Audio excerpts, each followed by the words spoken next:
धम्मो मङ्गलम्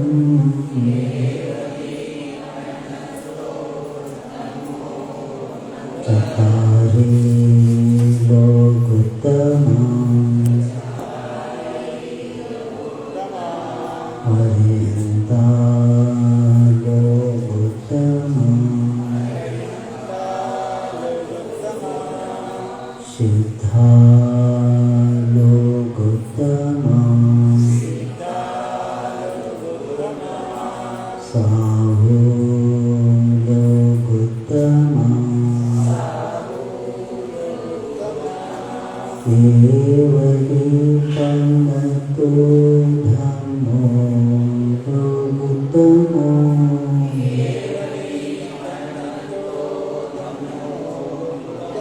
चत्वारि शरणं पवजामि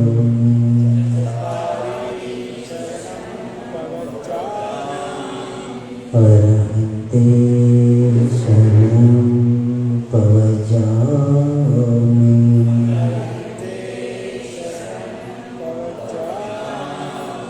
सिद्धे शरणं पवजामि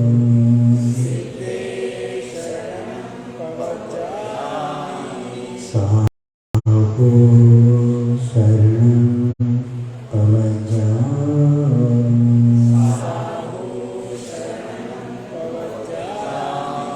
केवली पन्नतं धम्मं शरणं पवजामि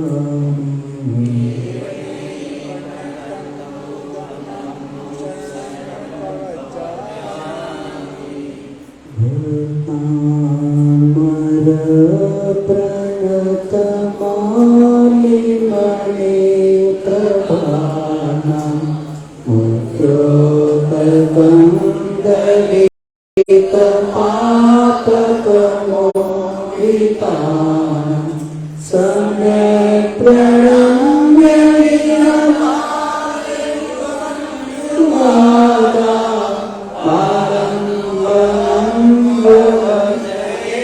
पततां जनानां यशंस्तुतः सकलमाङ्गल्यतत्त्वपूर्णः विभूतमूर्तिपटुभिः सुरलोकनाथे स्तोत्रे जगत्तितहरे मुरारे तुषे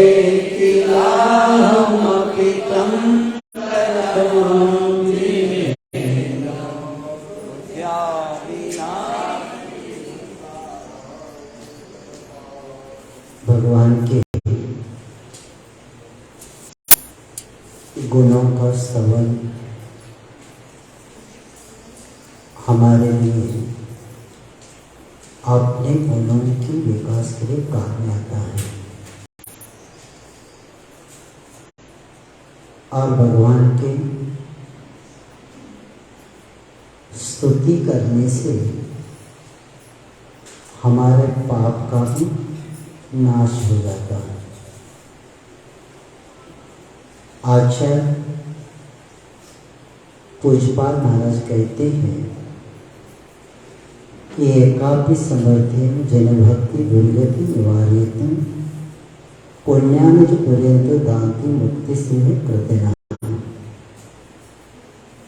आचार्य कहते हैं कि संसार में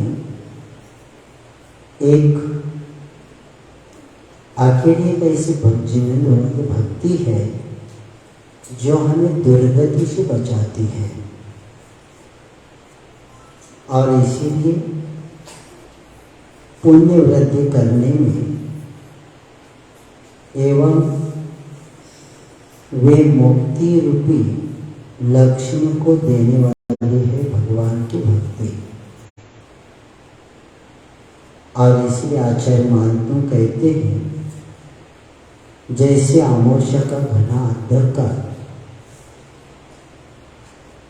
प्रभात में सूर्य गिरने के द्वारा शीघ्र क्या हो जाता है, नष्ट हो जाता है।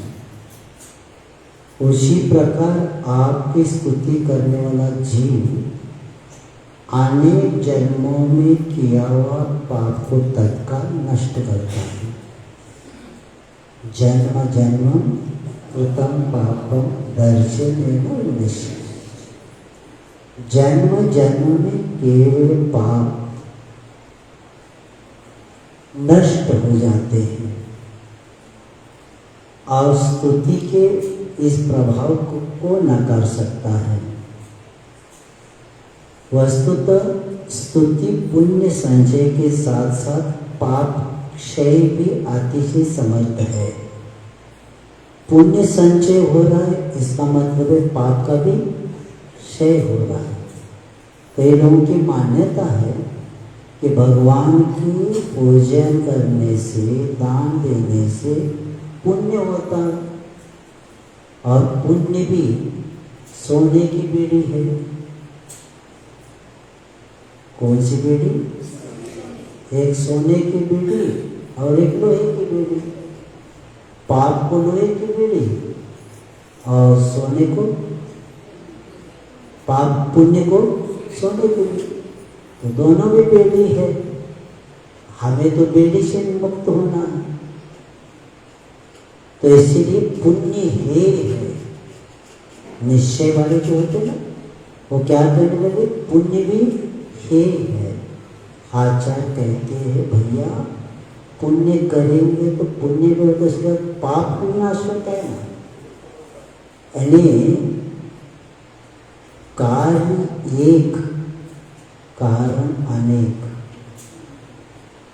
जैसे आचार्य बताते हैं, चूर के ऊपर, सिवड़ी के ऊपर मूंग और चावल रखी खिचड़ी पकाई जा रही है। नीचे अग्नि को लगाया। अब अग्नि एक है, कारण एक, कार्य अनेक। जैसे खिचड़ी भी पक रही है, ठंड के दिन होने के कारण सिकाई भी हो रही है, लाइट चलने जाने की पढ़ाई भी हो रही है। अग्नि एक है लेकिन कार्य उसी तरह पुण्य, सिर्फ पुण्य नहीं हो रहा है, पुण्य के साथ पाप का भी क्षय होता है। ये भी याद रखना है, क्योंकि उन लोगों की मान्यता है, इसीलिए दान क्या देना, पूजा क्या करना, मैं शुद्ध हो कहते बैठ जाओ, कार्य हो जाएगा। नहीं होता। सिर्फ क्या करेंगे? व्यंजन चित्र दिखाएंगे और कहेंगे पेट भर गया क्या? नहीं होता। यानी शांति सागर महाराज जी ने 1955 में इन लोगों के लिए बताया, जीवन जीवन मतलब पोट भरत नहीं बाबा। क्या करना पड़ता है? बनाना पड़ता है, तब जाकर भोजन, भोजन कहने से पेट थोड़ी भरता है, जीवन जीवन कहने से तो क्रिया करना पड़ता है। उसी तरह धर्म धर्म करने से काम नहीं होता, क्रिया भी करना पड़ता है। तो ये पुण्य संचय के साथ साथ पाप का भी क्षय होता है। और ये बता के इसीलिए समझ लीजिए, श्रावक दो काम कर सकता है, या पुण्य करेगा या पाप करेगा। अब क्या करना है आपको? पाप से बचना पड़ेगा तो पुण्य करना पड़ेगा। समझ लीजिए आपके सामने बेड़ी रखा, ये सोने की और लोहे की, एक तो पहनना पड़ेगा, कौन सा उठाएगा? बहुत होशियार है। अरे बेड़े है ना, बेड़े तो क्यों उठा रहे?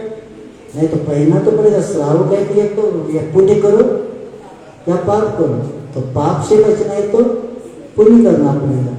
तो इसीलिए अशुभ उपयोग से बचने के लिए शुभोपयोग आपको करना ही पड़ेगा, क्योंकि गृहस्थ को शुद्धोपयोग नहीं होता। जिनके पास रत्नत्रय है उन्हीं को क्या होता है? शुद्धोपयोग होता है। जिनके पास रत्न, आपके पास कितने रत्न हैं? आपके पास क्या है? कितने रत्न है? सम्यक दर्शन, सम्यक ज्ञान, 3 को रत्नत्रय का। तो आपके पास दो है ना, सम्यक दर्शन सम्यक ज्ञान। और मुनि महाराज के पास कितने हैं? तीन है। तो तीन रत्न हो तो शुद्धोपी होता है, दो रत्न उनके पास नहीं होता। तो इस बात को बताते हुए आचार्य कहते हैं, मैं मतिमंद होते हुए भी आपकी स्तुति करने को पाप नाश कर जानकर प्रारंभ करता हूँ। भक्तांबर स्तोत्र क्यों रचना किया? पाप क्षयाक्षय मुपेति शरीर भाजा।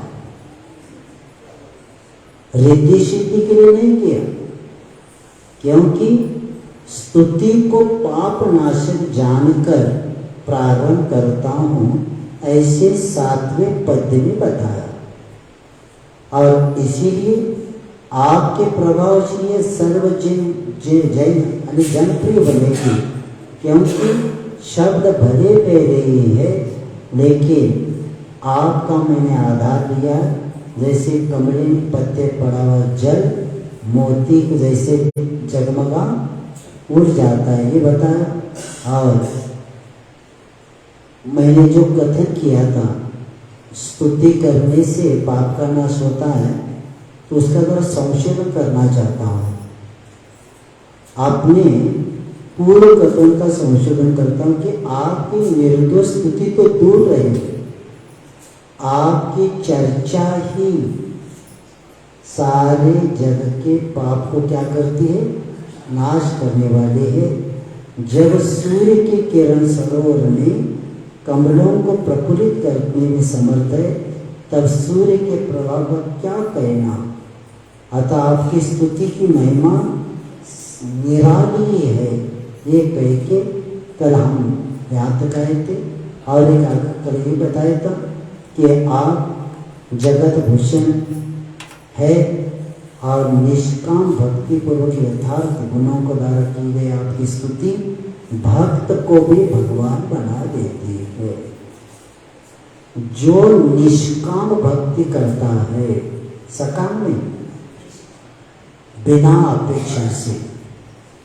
आचार्य महाराज 2003 में अमरकंटक में चातुर्मास चल रहा था, हम भी गुरु महाराज के साथ चातुर्मास कर रहे थे वहीं पर। तो शाम की भक्ति होने के बाद हिंदू समाज के बड़े बड़े साधु दर्शन को आ गए। गुरु महाराज बैठे थे, तो हम 2-3 महाराज बैठे थे, वो साधु आ गए। तो साधु ने कह दिया कि आपका नाम सुना था, आज दर्शन का सौभाग्य मुझे प्राप्त हुआ। अपना परिचय देते से उन्होंने कहा कि मैं भारत में जितने साधु हैं उनको मैं ध्यान सिखाता हूँ। जितने साधु है उनको ध्यान सिखाता हूँ।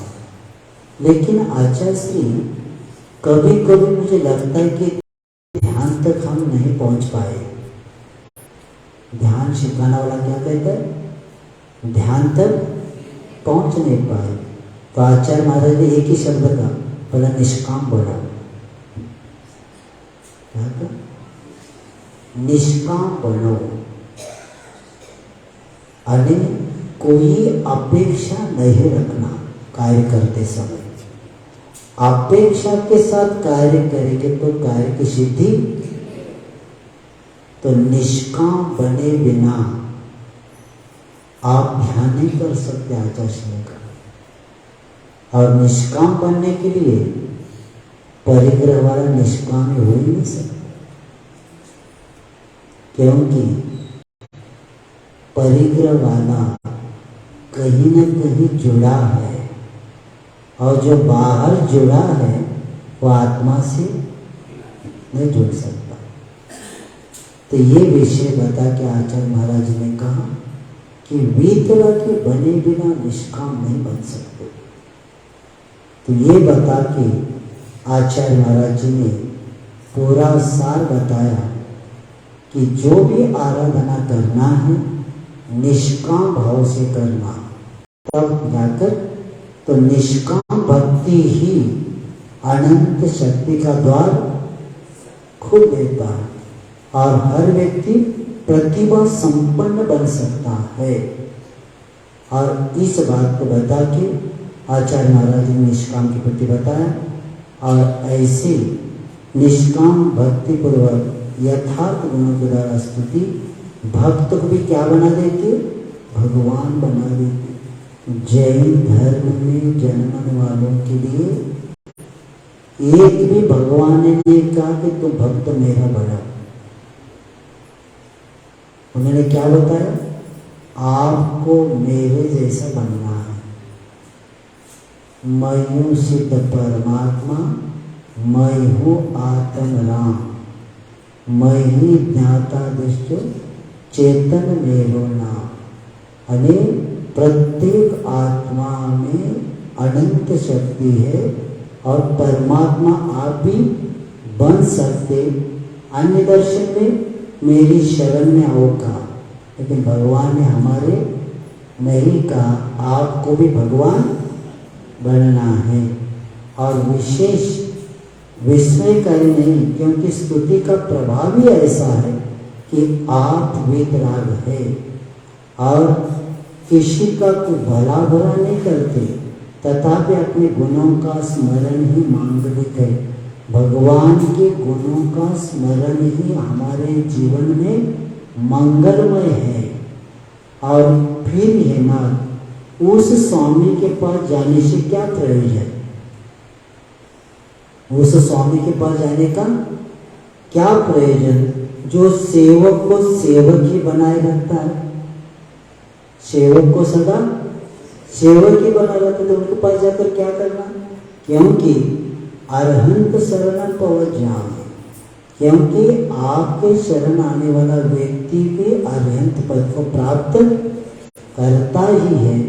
ये बात बता के आचार्य कहते हैं कि आपके दर्शन क्या होता है कि नान्यत्र तोषमापि जनस्य चक्षु। एक बार आपका जो दर्शन करता है तो उसके आगे तृप्ति इतनी हो जाती है कि फिर अन्य किसी को देखने के भाव नहीं होते। क्यों नहीं होते? जब श्रेष्ठ निधि प्राप्त हो जाती है, श्रेष्ठ निधि प्राप्त होने के पश्चात अन्य वस्तु का आकर्षण कैसे हो सकता है? हो ही नहीं सकता। जिस तरह क्षीर सागर का पानी पीने के बाद लवण सागर का पानी कौन पिएगा? क्योंकि क्षीर के साथ समुद्र नहीं लगाना, क्षीर के साथ सागर लगाना, लवण के साथ समुद्र लगाना। तो लवण समुद्र का पानी पीने वाला व्यक्ति वो क्या जानता है? क्षीर सागर का दुग्धोत्तम शीतल मधुर पानी पीने के बाद कौन थारा पानी पिएगा? यानी जिसके मन में, जिसके हृदय में वीतराग विराजमान है, उसको और किसी की शरण में जाने की जरूरत नहीं। और कल अंत में बताकर आए हैं कि हे विश्व के रूप शिरोमणि, ऐसे भगवान का रूप कहीं पर भी देखने को नहीं मिलता। क्यों नहीं मिलता? निरावरण निराभरण, आवरण भी नहीं और आभरण भी नहीं। क्यों नहीं? क्योंकि जिसकी आत्मा शुद्ध बनती है उनको बाहर कोई रखने की जरूरत है। अशुद्ध आत्मा ही रखता है, शुद्ध आत्मा उसको नहीं रखता। तो आपके अनुपम सौंदर्य का रस जान चुका हूँ, क्योंकि शांति के क्रांति को प्रदान करने वाले सारे दुर्लभ परमाणु ने मिलकर आपका रूप बनाया। और ये उतने ही थे, क्योंकि आदि होते तो आप जैसा सुंदर कोई मुझे देखने में आ जाता था। यहाँ तक अपना विषय हो गया। अब कहते हैं आपका मुख सौंदर्य कैसा है? चंद्रमा को भी क्या करता है? परास्त कर देता है। इतना महत्व आपके मुख का है। अब यहाँ आचार्य वर्णन करते हैं। वक्त्रं क्वते सुरनरोरगनेत्रहारी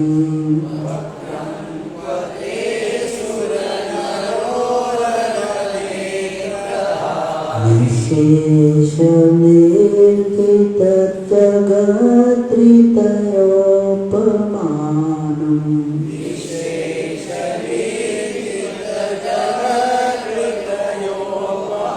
यद्वा बिम्बं कलङ्कमलिनं कनिष्ठाकरश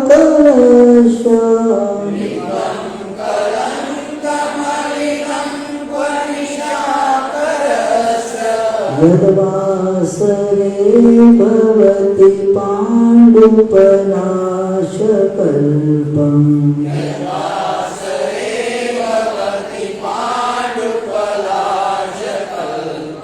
वक्त्रं क्वते सुरनरोरगनेत्रहारी निशेषमेधितजगत्रितयोपमानम् बिम्बं कलङ्कमलिनं कनिष्ठाकरस्य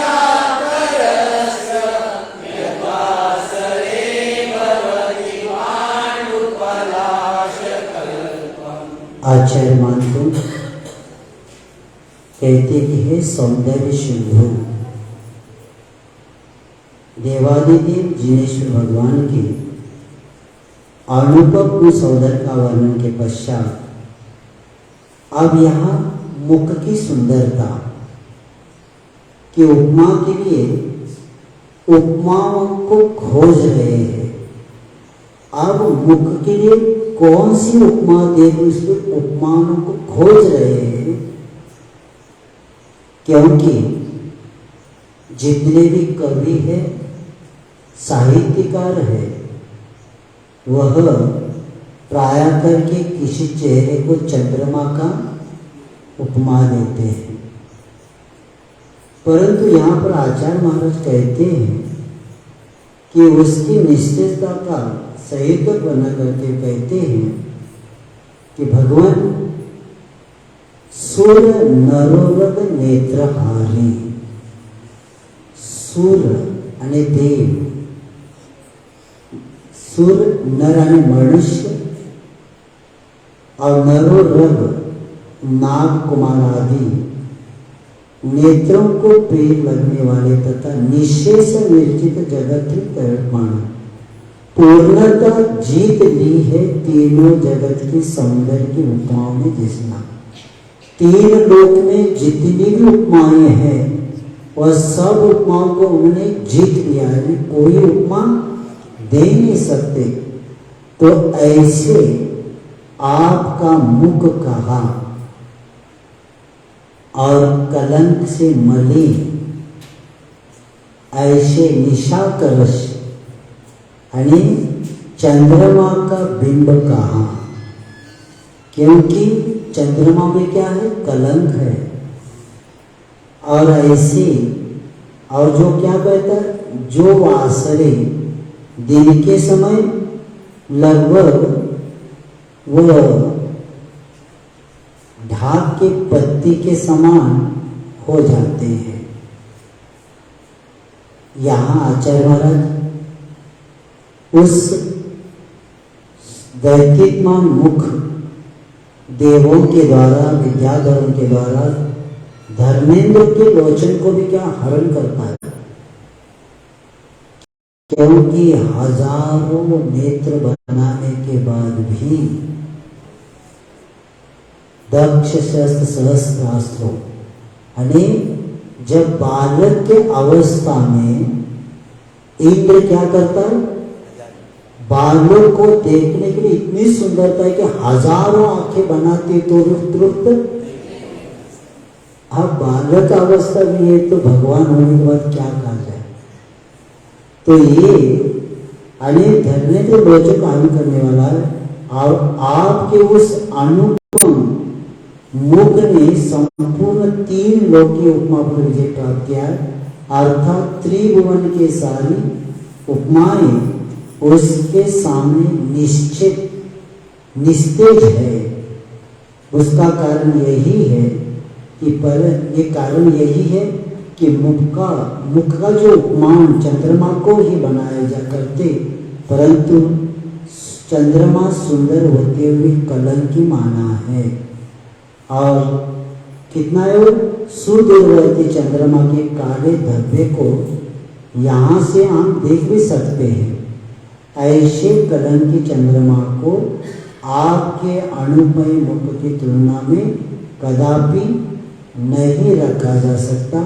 तो इसलिए आचार्य महाराज कहते हैं, कहाँ तो काली माँ के कारण महिला चंद्रमा और कहाँ आपका अनुपम मुखमंडल। और चंद्रमा कलंकी तो है, परंतु दिन में क्या होता है, चंद्रमा निस्तेज रहता है। सूर्य का उदय होते वो निस्तेज हो जाता है। वो जैसे कि जीर्ण पलाश की पत्ती रहती है ना, पलाश की पत्ती, वो क्या होता है, मुरझा जाता है एकदम। तो ऐसे फीका पड़ जाता है। परंतु जिनेश्वर देव का मुख तो अहोरात्रि, भगवान को कभी भी देखे तेजस्वी और क्या होते, कांतिमान रहते हैं। तो कवि ने यहाँ विशेष रूप से वर्णन किया कि ऐसे मुख अन्य जगह हमें देखने को नहीं मिलता। इसलिए चंद्रमा की भी उपमा में नहीं दे सकता। ऐसे कहने के बाद अब आके कहते हैं कि आपके जो गुण है वह सर्वलोकव्यापी गुण है, और इसीलिए आपके गुणों को कोई रोक नहीं सकता, क्योंकि भगवान के पास कितने गुण हैं, अनंत गुण है। तो ऐसे भगवान गुणों के स्वच्छता को लेके आचार्य आगे कहते हैं, संपूर्ण मंडल शशांक कला कलाप,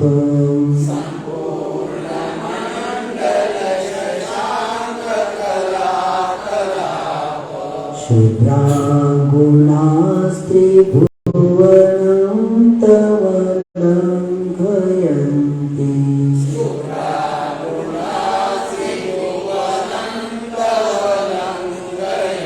ये संस्कृतास्म त्रिजगदीश्वरनाथमेकम्,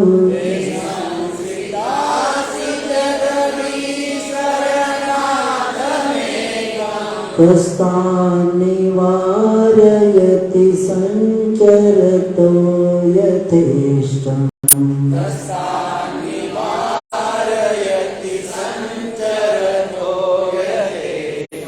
संपूर्णमण्डल शशांककला,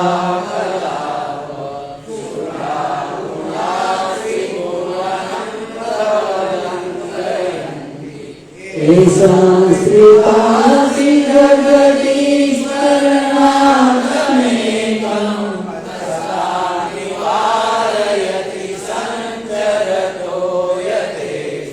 हे त्रिलोकीनाथ, भगवान के लिए त्रिलोकीनाथ भी आता है, जगदीश्वर यानी जग के ईश्वर आप ही है। तीन लोक के नाथ आप ही है। तो यहाँ बताया जा रहा है कि संपूर्ण मंडल शशांक कला कलाप, जो पूर्ण गोलाकार चंद्रमा की कलाओं से संपूर्ण समूह जैसे उज्ज्वल है, ऐसे तव गुणाने आपके गुण क्या करते, त्रिभुवनम, तीनों जगत को उल्लंघ देने लांग रही है। यानी आपके पास इतने गुण है, तीन लोग को भी वो गुण क्या करे, लांग रहे हैं। और ऐसे जो एक अद्वितीय त्रिजगदीश्वर, तीनों जगत के स्वामियों के स्वामी के संश्रिता आश्रय को प्राप्त है। और इसीलिए यथेष्टम संचरता, इच्छानुसार भ्रमण करने वाले उन्हें कौन रोक सकता है। आचार्य महाराज आर्यंत देव की सच्ची भक्ति शरीर आश्रित नहीं होती बल्कि आत्माश्रित होती, क्योंकि जिन्हें तो भगवान की गुणों की अगर हमें भक्ति करना है तो आत्माश्रित ही होती है, शरीर आश्रित नहीं होती। क्योंकि इसलिए यहां रखा है सिर्फ शरीर तो आपका हिल रहा है लेकिन मन भटक रहा है, यानी तन डोल रहा है और मन भटक रहा है।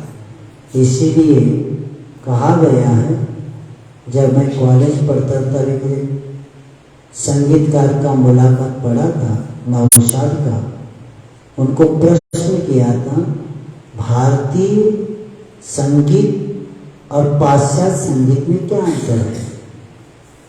मैंने एक ही उत्तर दिया था, पाश्चात्य संगीत तन डोलता है और भारतीय संगीत से मन डोलता है। तो उसी तरह जिनेंद्र भगवान की भक्ति करने से मन डोलता है, लेकिन इसीलिए शरीर आश्रित नहीं आत्मा से आश्रित है। और इसलिए महात्मा आचार्य कहते हैं कि हे जिनेश्वर देव, ज्ञानादि जो अनंत गुणों का कीर्तन करते हुए ये प्रकट करते हैं कि तीन लोग आपके ही गुणों से संपूर्णतया व्याप्त है, अर्थात आपका गुण का सौरभ तीन लोक में अपनी सुरभित महक छोड़ रहा है। आगे के उनके गुणों को लोकाकाश पर व्याप्त होने के कारण निरूपित करते। जैसे कोई सम्राट होता है तो सम्राट के संबंधी के जो बंधु भाई होते हैं वे क्या होते, उनके बल पर रोक टोक माने जहां जाए जा सकते, क्योंकि महान सम्राट के परिवार के लोगों को कोई रोका नहीं जाता। सम्राट के परिवार के लोगों को नहीं रोका जाता, तो जहां जाना है वो जा सकते, क्योंकि सम्राट उन्हीं का है। तो उसी शब्द उन्हें रोकने वाला साहस कोई नहीं करता। तो आचार्य भी कहते कि हे नाथ, आपके अनंत गुण केवल आप तक ही सीमित नहीं बल्कि वे तीन लोक में विपुलता से व्याप्त है। जिस प्रकार चंद्रमा की शुभ्र कलाएं दूर से लेकर पूर्णमासी तक क्रमशः क्या होती है, विकसित होती रहती, उसी प्रकार आपके धवल गुण पूर्णमासी के चंद्र के समान पूर्ण रूप से विकसित होते और इसीलिए उसी भांति आपके निर्मल गुणों से त्रैलोक्य व्याप्त हो गया। और उनकी इस व्याप्ति का कारण है उन गुणों ने अन्य किसी देव का सहारा नहीं लिया, क्योंकि इतने अच्छे सद्गुण, इतने अच्छे गुण हैं और ये गुण अन्य देवों के पास नहीं गए, क्योंकि आपकी वीतरागता को एकमात्र अपना स्थान स्वीकार किया। इन गुणों ने क्या किया, अन्य जगह स्थान ही नहीं मिला, उससे सहित सरागी देव के पास वो गए नहीं, आपके वीतरागता के पास आए। तात्पर्य यही है कि जिनेश्वर देव की गुणों की चर्चा तो तीनों काल में तीनों लोकों में होती रहती है। काल कौन सा भी, वर्तमान भूष भविष्य और तीन लोक उर्दू मध्य अधो, तीन लोक में और तीन काल में सिर्फ आपके गुणों की ही चर्चा होती रहती है। और उस चर्चा को अथवा उनके दमन रोकने का साहस और खंडन करने का दुस्साहस अभी तक किसी ने भी नहीं किया। ये बता के कहते हैं कि हे भगवान, कि आपको, आपके गुणों को जब हम देखते हैं कि अनंत गुण तीन लोक में व्याप्त होकर आपकी ही प्रभावना कर रहे हैं, ऐसे आचार्य कहते हैं। अब कहते हैं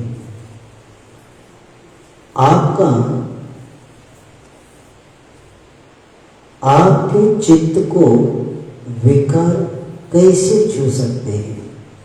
यानी आपके चित्त को विकार थोड़ा सा भी छू नहीं सकते, क्योंकि आप इतने महातपस्वी वीतरागी हैं।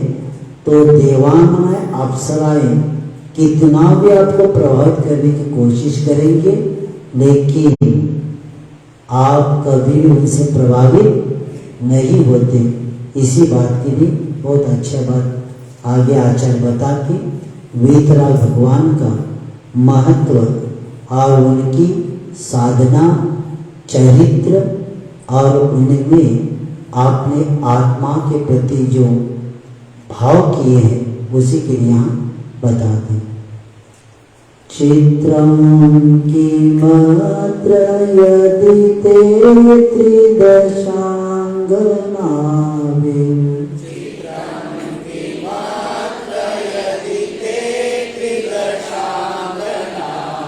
नितं मनागपि मनो न विकारमार्गम्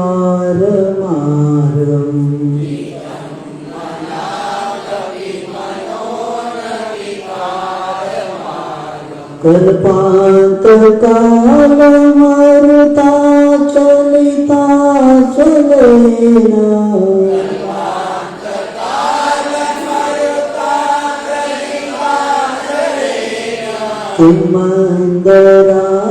किमन्दराद्रिशिखरं चलितं कदाचित्।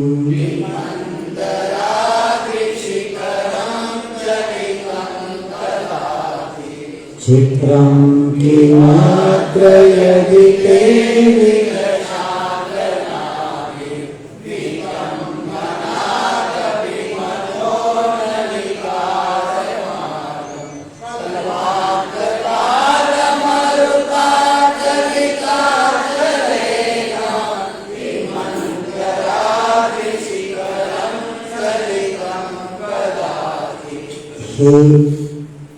ब्रह्मलीन इंद्रिय विजयी।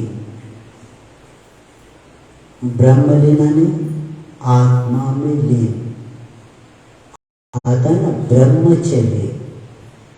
ब्रह्म ने आत्मा, चर्य ने रमना।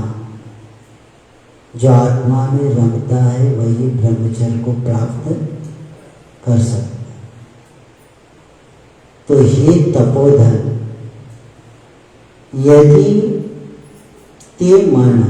यदि आपका मन त्रिदशांग नाभ्यानी देवताओं और अप्सराओं के द्वारा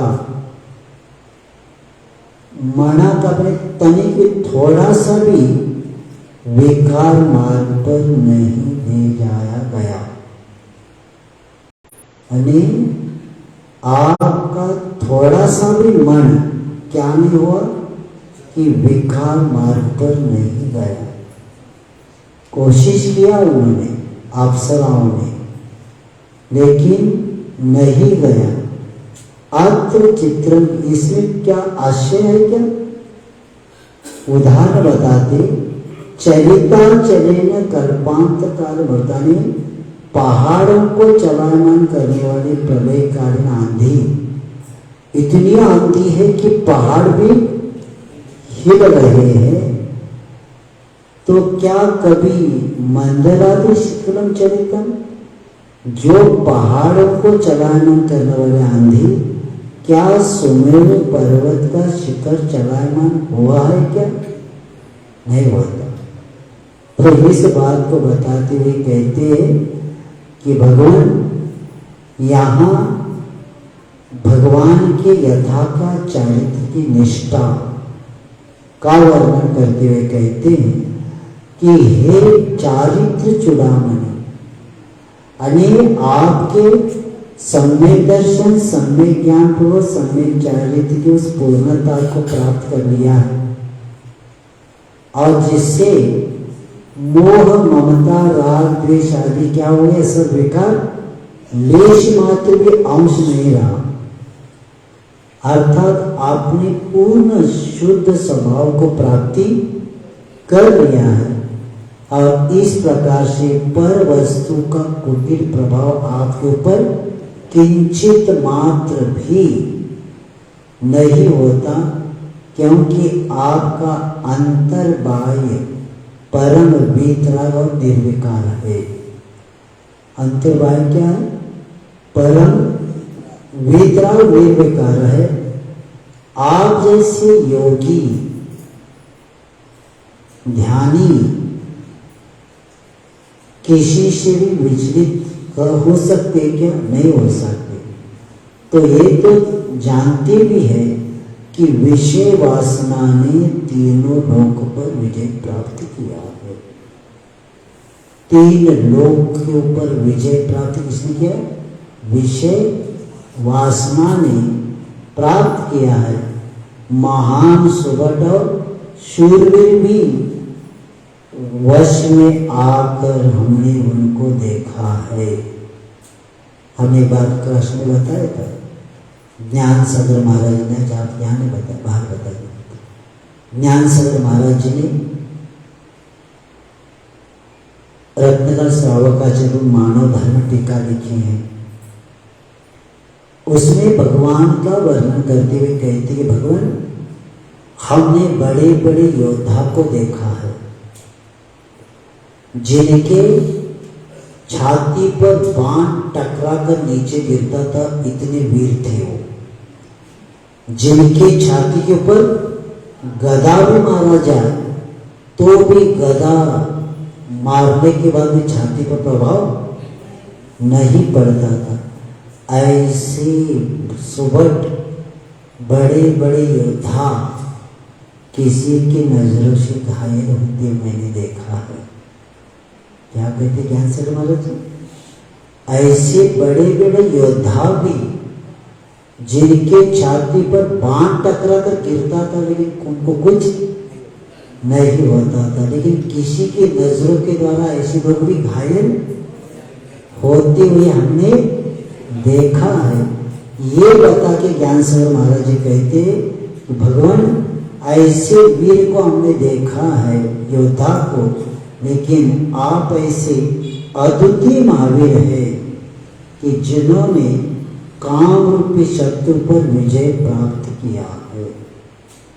और इसी के कारण जिसने तीन लोक को पराजित कर दिया है। तीन लोक के ऊपर पराजय यानी विजय कौन प्राप्त कर सकता है? जो अपनी इंद्रियों पर विजय प्राप्त करता है वह तीन लोक को जीत सकता है। इसे मराठी में आता है ना, जब मन जिनकी तो जग जिनकी। मन को जीत लिया, जग को जीत लिया। मन से हारा, हार नहीं बचता। तो इसीलिए तीन लोक के ऊपर विजय प्राप्त कौन किया? कि जिन्होंने विषयों पर विजय प्राप्त किया। और ऐसे, क्योंकि तथाकथित देवों के बारे में हम सुनते हैं, महादेवों के नाम भी सुनते, जिन्होंने तपस्या के द्वारा इंद्रों के आसन को भी क्या किया था? कंपायमान किया था। लेकिन एक काम वासना के वशीभूत होकर उन्होंने रंभा है, मेनका है और तिलोत्तमा है, इनके आगे अपने घुटने टेक लिया।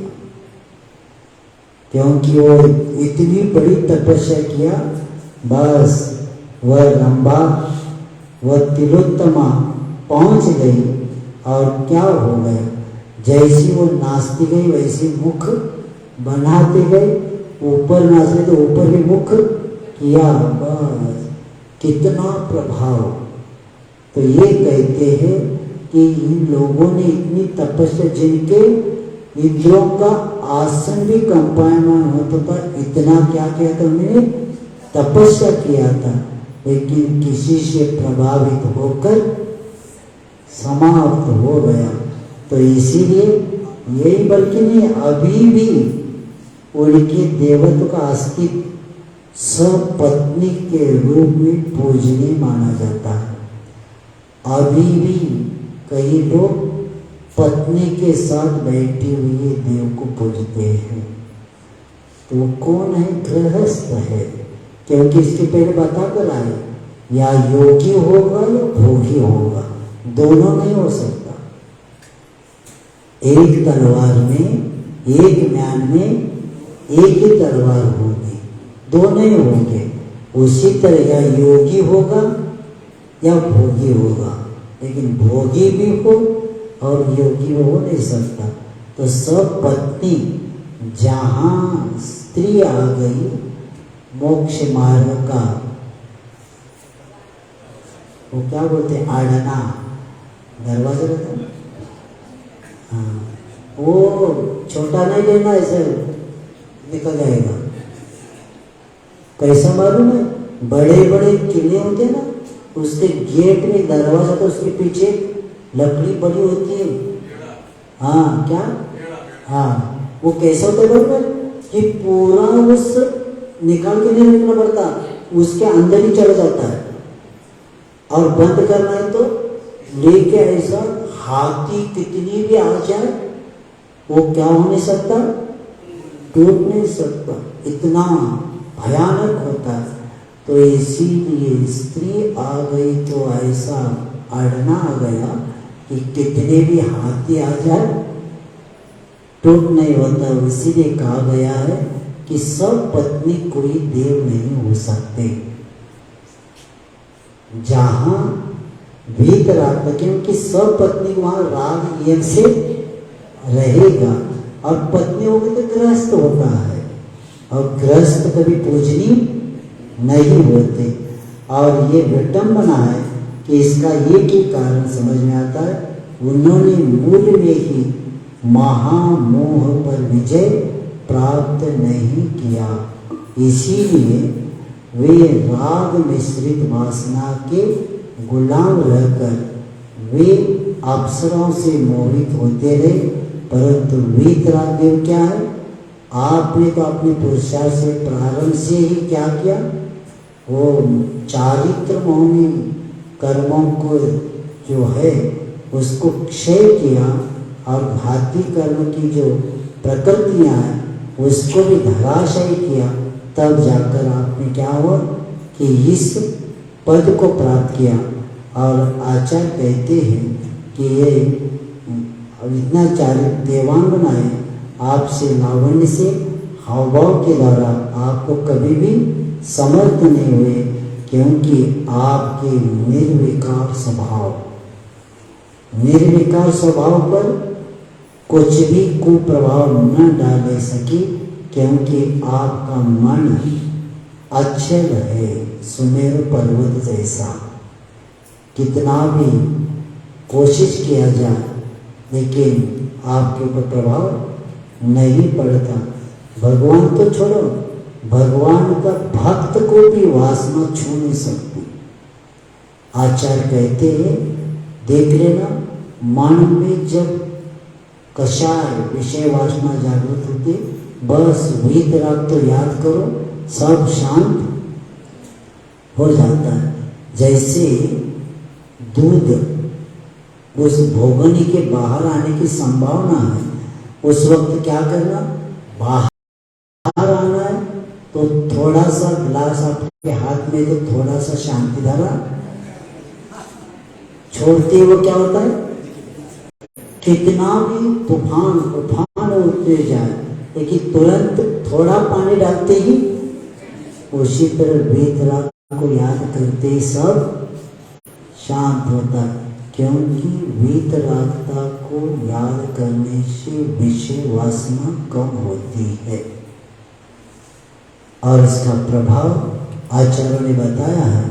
इसलिए स्मरण करो वीतरागता को, तो हम इससे बच सकते। क्योंकि मन के ऊपर प्रभाव अनंत काल के होने के कारण कर्म का उदय आ सकता है, लेकिन आचार्य महाराज कह रहे थे, मन में आना अलग है और मन में लाना अलग है। मन में आना पूर्व कर्म का उदय है, लेकिन मन में लाना जबरदस्ती से लाएंगे तो कर्म से कर्म का बंद होता जाएगा। इसीलिए बचो पर पदार्थ से बचो, इस भौतिकता से बचो, तो हम हमारे परिणामों को ठीक रख सकते। नहीं तो 3 लोक पर विजय प्राप्त करने वाला वह विषय हर व्यक्ति को अपने चपेट में ले ही लेता है।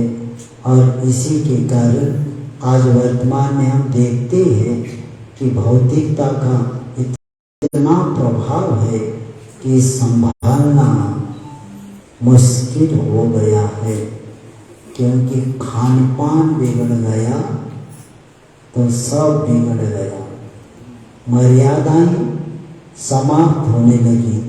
और इसी के कारण अब संसार में बाहर इतना भयानक स्थिति है कि कहाँ जाकर बैठ ऐसा लगता है।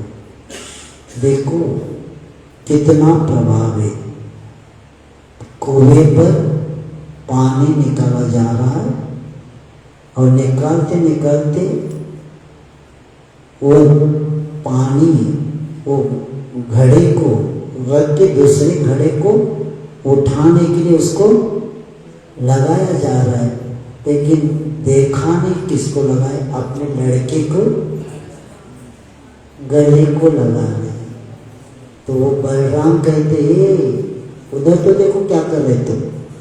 यानी बलराम के रूप को देखकर क्या कर रहे थे, उसके रूप को देखकर इतने प्रभावित हो गई कि हम घघरी को लगा रहे थे, लड़के को लगा रहे, ये भी पता नहीं। तब वो कहते संसार बहुत विचित्र है, इसलिए पहाड़ पर जाकर दर्शन करो। किसका दर्शन करो? पीठ का। अब हमें किसी को देखना है, इसीलिए मांगे तुमने जाकर हम पीठ का दर्शन करते। क्यों कहते हैं? तुम्हें मुझे देखना ही नहीं, तुम दर्शन करके निकल जाओ। क्योंकि संसारी इस रूप से इतना प्रभावित होता है और स्वरूप से दूर चला जाता है, पुद्गल से इतना प्रभावित हो जाता है और शाश्वत आत्मा को संसार में और क्या करता है, संसार को बढ़ा देता है। तो इसीलिए आचार्य कहते हैं कि आपके चित्त को विकार कैसे छू सकते हैं। उसका कारण यही है कि आप चरित्र निष्ठ है और आपके उसके ऊपर थोड़ा सा भी किसी का प्रभाव नहीं पड़ता। ऐसे बता के वीतराग भगवान के यथार्थ चरित्र का महत्व बताने के बाद अब आगे कहते हैं, हमने संसार में बहुत कुछ दीपक देखे हैं, लेकिन आप एक ऐसे ज्योतिर्मय दीपक है, ऐसे अपूर्व दीपक है। क्योंकि वो दीपक क्या है और आप कौन से दीपक है, इसके लिए आगे बताते। निर्धूमवर्तिरपवर्जित तैलपूरः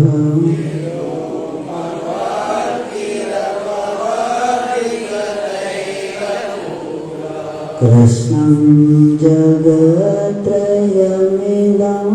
प्रकटीकरोसि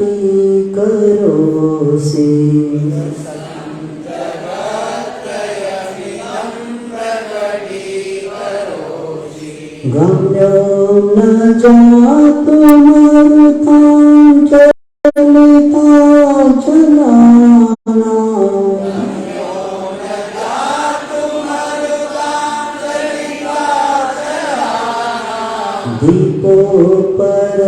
दीपोपरस्त्वमसि नाथ जगत्प्रकाशः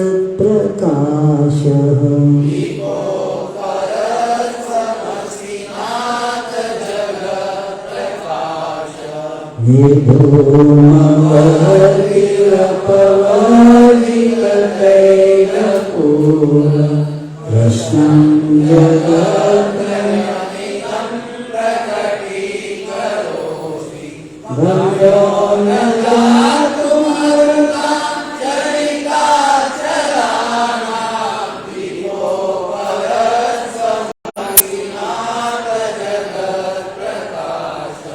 हे परम ज्योति, आचार्य महाराज कहते हैं निर्धूम वर्ती अपवर्जित तैल पूर्व। निर्धूम जिसमें धुआं और बत्ती नहीं है, और अपवर्जित तैल पूर्व, और तेल भी भरना नहीं पड़ता,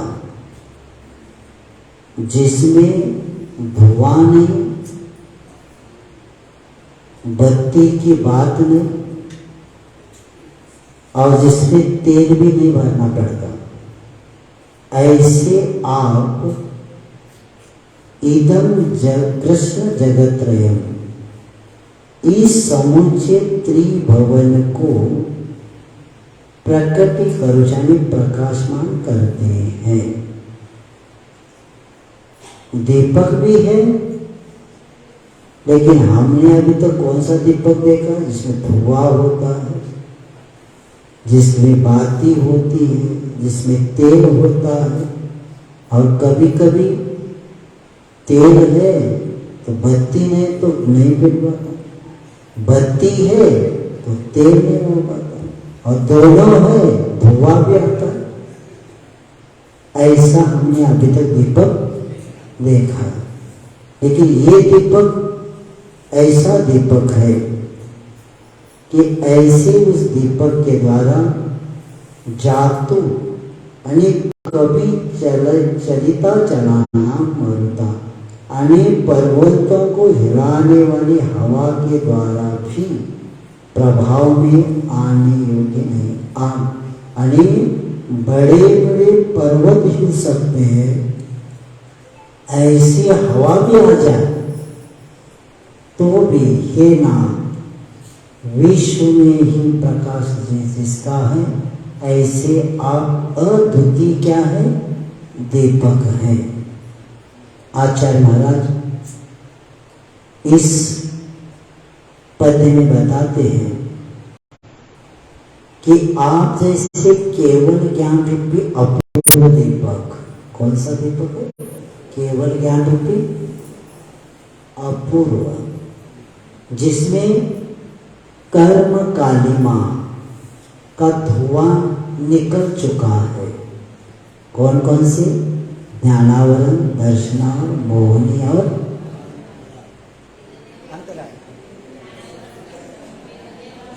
हाँ, तो चारों घाती कर्म इसका धुआं निकल गया है, और जो बाती के निमित्त बिना निरपेक्ष रूप से प्रज्वलित है,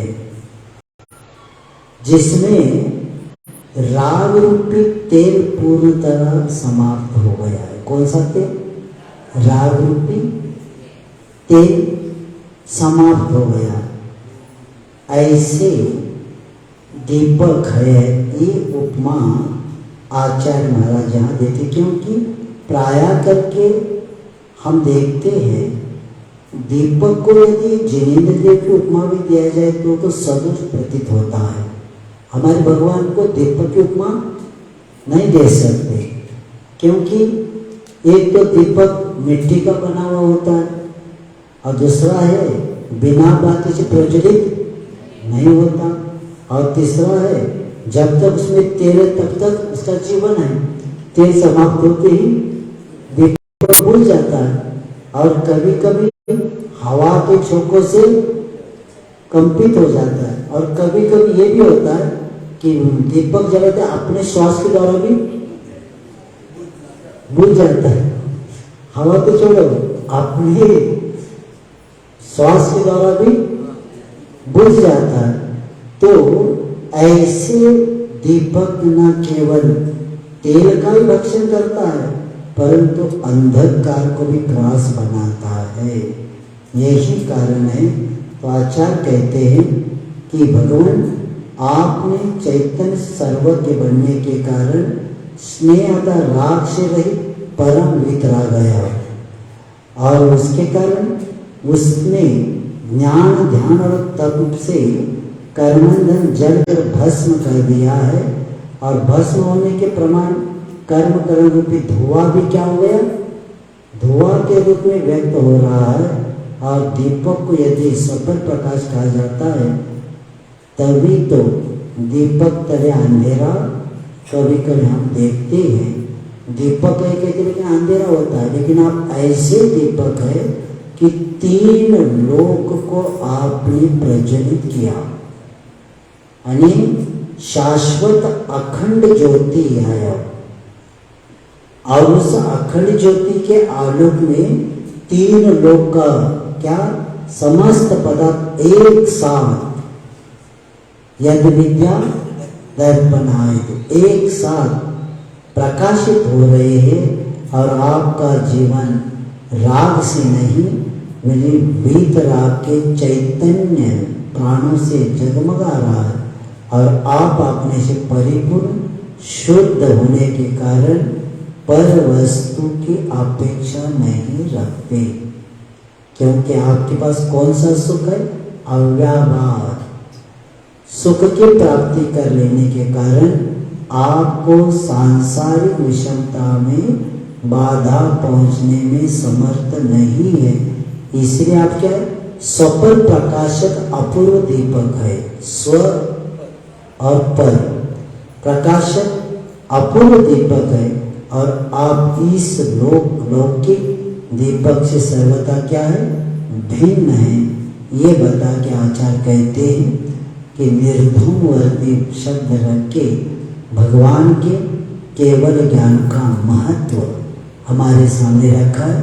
और हम इतने सौभाग्यवान हैं, हमारी जो जिनवानी है वह केवल ज्ञानी के द्वारा प्राप्त हुई है। और केवल ज्ञानी का ज्ञान क्या होता है, केवल ओनली वन, उसमें मिलावट नहीं है, प्योर है वो। इसीलिए उन्हीं के केवल ज्ञान के द्वारा ही हमें सच्चा ज्ञान मिल जाता है। और जैन धर्म के अलावा किसी भी धर्म में समोशन की रचना नहीं हुई है, क्योंकि इसको प्राप्त करने वाला वह आत्मा नियम से केवल ज्ञानी बनने के बाद तीर्थंकर आदि को क्या होता है, समोशरण रचना हो जाती है। और उन्हीं के कारण तीर्थंकर, तीर्थने धर्म का प्रवर्तन करने वाले तीर्थंकर होते हैं, उन्हीं के कारण हमें ज्ञान मिल जाता है। और ऐसे परम सौभाग्य हमें ऐसे जगह प्राप्त, इस भाव में ऐसा परिवार, ऐसा कुल मिला है कि जिसमें हमें शाश्वत सुख का ज्ञान देने वाले भगवान की वाणी हमें मिली है। और उस वाणी को लेके कितने जीवों का कल्याण हो रहा है।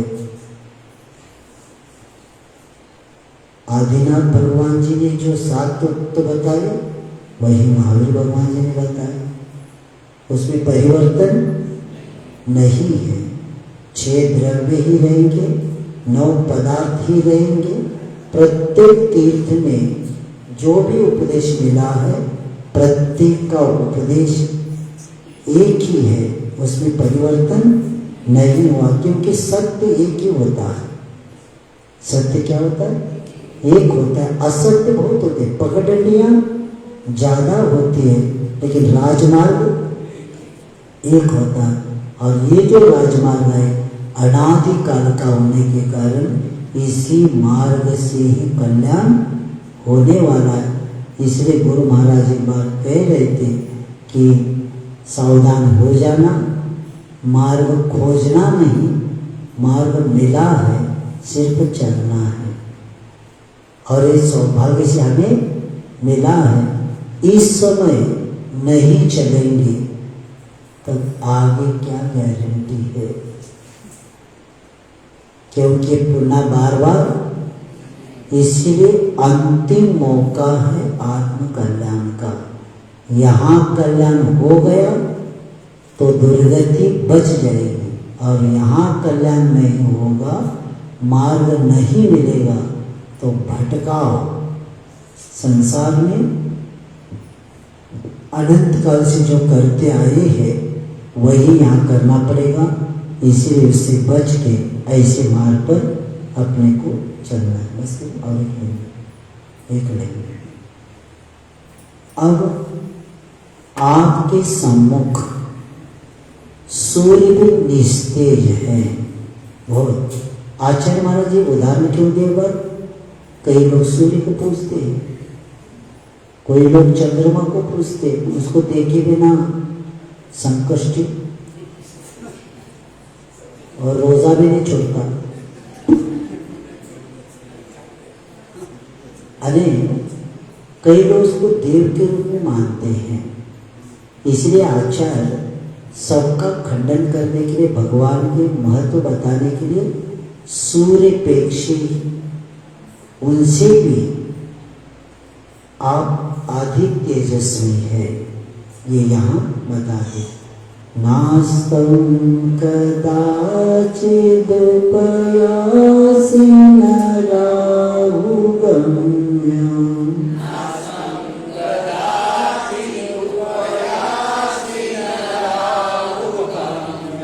स्पष्टीकरोषि सहसा युगपजगन्ति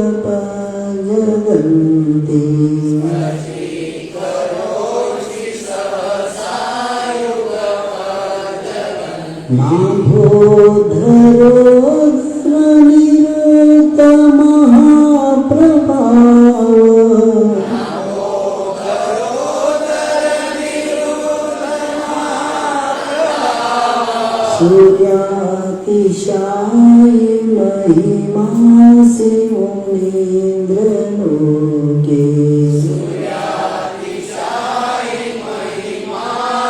मुनीन्द्रलोके नास्तं कदाचिदुपयासि नराहुगम्यम्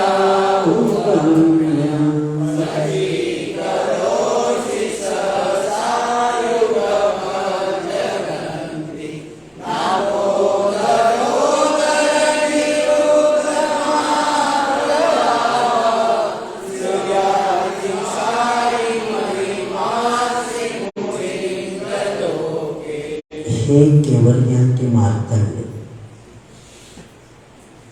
न कदाचित आप न कभी आस्तम उदपुयासी, आप कभी आस्त को प्राप्त नहीं होते।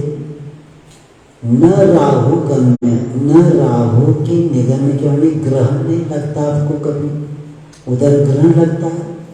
और आचार्य से कहते परिग्रह वालों को ग्रहण लगता है।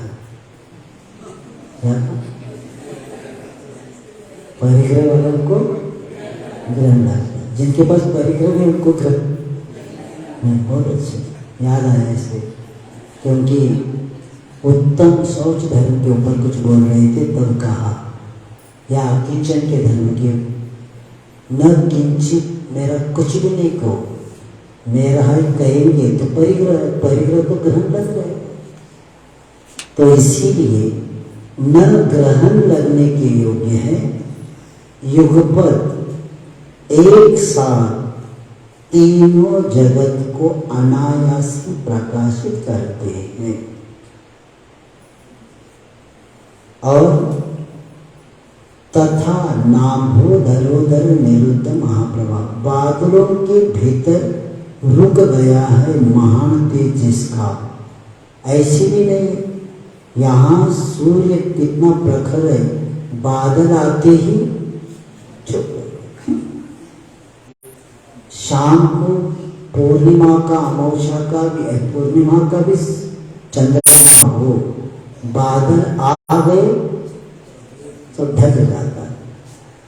तो हे मुनीन्द्र, लोक में आप सूर्य से भी बढ़कर महिमावान हैं, क्योंकि वैदिक रचनाओं के मनुष्यों ने स्थान का सूर्य देवता को भी क्या किया है, नमन किया है। परंतु श्रमण परंपरा में देवव्रत की परिभाषा एक अलग स्थान रखती है। अन्य वैदिक परंपरा में सूर्य को भी देवता माना है।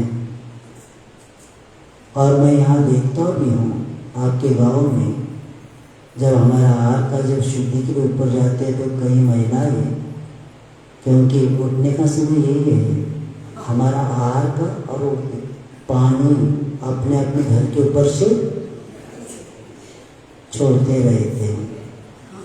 हमने कहा विश्व कब जग गया, और सूर्य, पहले के लोग सूर्योदय से पहले उठते थे स्वागत के लिए, अब सूर्य उनका स्वागत के लिए खड़े हैं।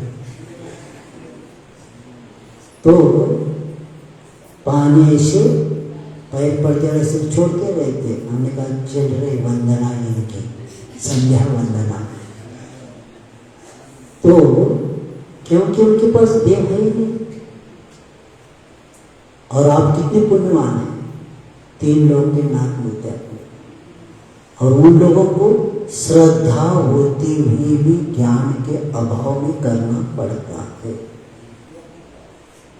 उनके लिए मूर्ता नहीं ना, हमारे लिए है, क्योंकि उनको किसी ने बताया नहीं, उनके यहाँ पूजा ही जाता है। तो ऐसे उस देवता का मान के नमन किया है। लेकिन श्रमण परंपरा में देवत की परिभाषा अलग ही स्थान रखती। वीतराग, सर्वज्ञ, हितोद्देशी आत्म ही श्रमण यानी अर्श परंपरा में पूजनीय माने जाते हैं। क्योंकि आपको अर्श परंपरा एक शब्द बोर्ड पर सब जगह लिखा जाता है। अर्श परंपरा के अनुसार यहाँ सब क्रियाएं होगी, लेकिन अर्श शब्द किससे बना? अर्श श्रमणों की निर्दोष चर्या को अर्श कहते हैं। लिख लेना, क्योंकि धुलिया में बैठे आप। अर्श परंपरा जो शब्द है ना, श्रवण परंपरा को अर्श ने मुनियों के श्रमणों की निर्दोष चर्या को अर्श परंपरा कहते हैं। तो अर्श परंपरा में देव कौन? वीतराग के बिना अर्श परंपरा में दूसरे देव आते ही नहीं। लेकिन भोली जनता और अडानी उपदेशक परंपरा को लेके हमारे समाज में कहाँ कहाँ लेके जा रहे, कहाँ का आर्ष परंपरा में, श्रवण परंपरा में पंच कल्याण किसका होता है? वीतराग भगवान के बिना किसी का स्थापना नहीं होती। कौन बताएगा? जिनका देखो, जयपुर से प्रतिमा लाने के बाद भी हम पूजते नहीं। क्यों नहीं पूजते? पंचकल्याण दिगंबर प्रतिमा है। दिगंबर प्रतिमा होती हुई भी पंच कल्याण के बिना पैर नहीं पड़ते। 5 कल्याण होना चाहिए, तब जाकर वो प्रतिमा हमारे कर्म निर्जरा के लिए, पाप नाश के लिए काम में आता है। जब दिगंबर प्रतिमा बिना पंचकल्याण के लिए अपूजनीय मानी गई है, पूजनीय पंचकल्याण के बाद, तो उसके अलावा जिसका एक भी कल्याण नहीं हुआ उसको क्यों पूजते हैं? देवगति में कितने कल्याण होते होंगे ना? सो रहे क्यों? देवगति में कितने कल्याणक होते हैं? जब गर्भ ही कल्याणक नहीं तो आगे के कर्म कहां से आएगा? देवगति में कौन सा जन्म है? उपपाद जन्म है। देवगति में एक भी कल्याणक नहीं हुआ, लेकिन भोली जनता वो मदद करते हैं। हाँ, तुम्हारे नौकर है वो, तुम पाप करो और उनके पास जाओ, वो कहते रॉन्ग नंबर।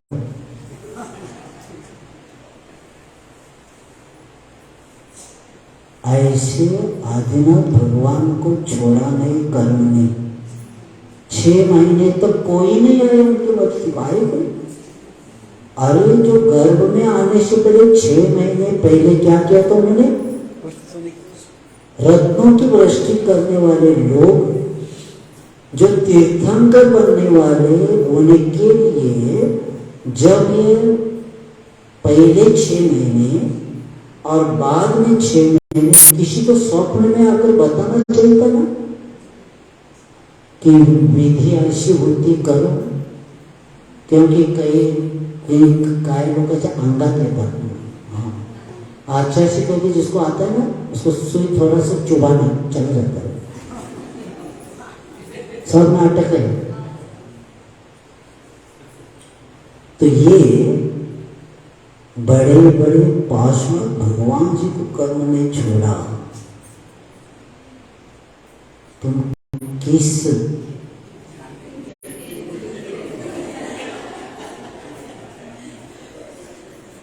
कितने दिन उपसर्ग हुआ था मालूम है? कितने दिन उपसर्ग हुआ था? 7 दिन तक। कितने? 7 दिन तक उपसर्ग हो रहा था। तो ये कौन कहाँ चले गए थे सब? विदेश यात्रा कहाँ गए थे? अगर 5वें दिन वो आते तो केवल ज्ञान नहीं होता।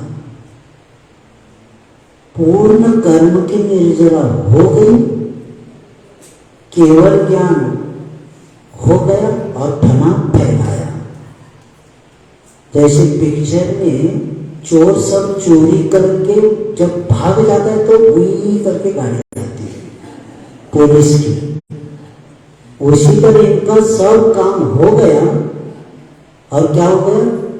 आगे धरने। बस हमने धना के नीचे को नहीं सोचा, धना के पीछे लगे। हमारे से संकट दूर करो, कौन क्यों करेंगे?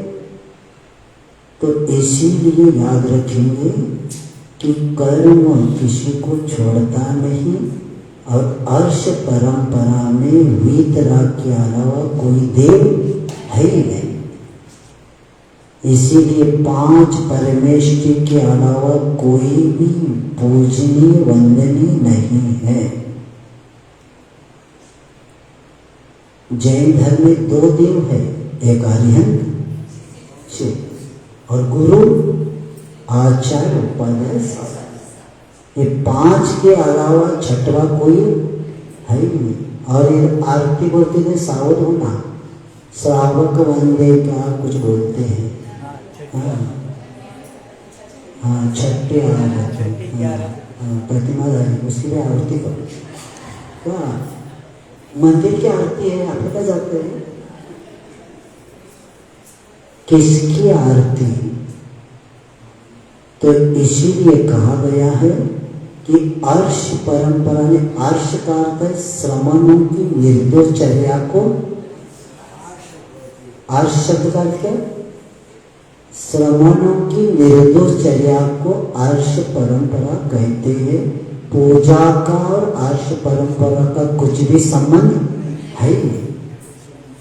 तो अर्श परंपरा में देव की बातें बताते हैं कि यही अर्श परंपरा है, क्योंकि इसी को पूज्य माना है।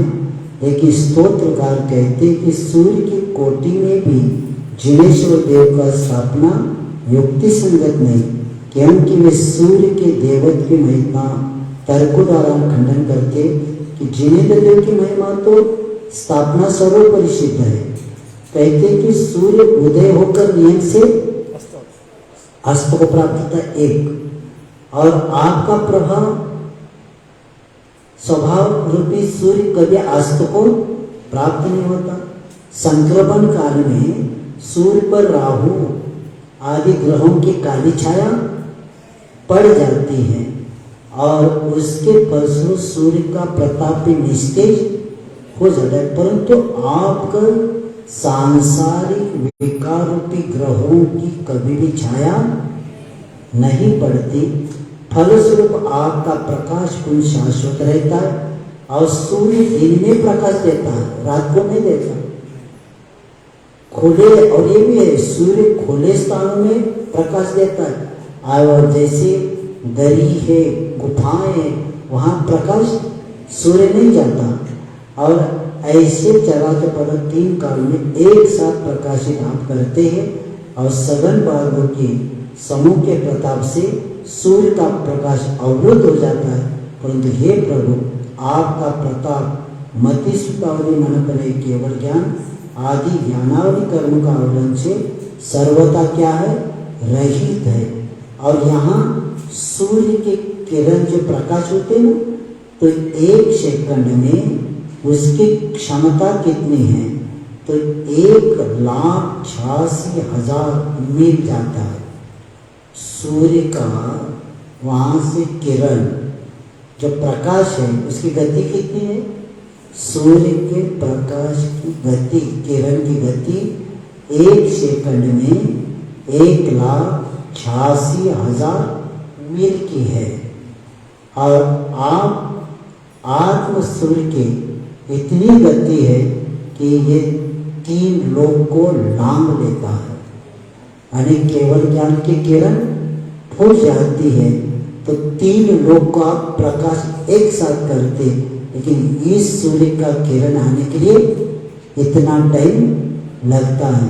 तो ये बता के कहते हैं कि ऐसे आवरण रहित है, इसलिए हे मुनिनाथ आपकी महिमा तथा कथित सूर्य देव श्री आदि बढ़कर चढ़कर है, और सूर्य से आपकी तुलना भी हम नहीं कर सकते।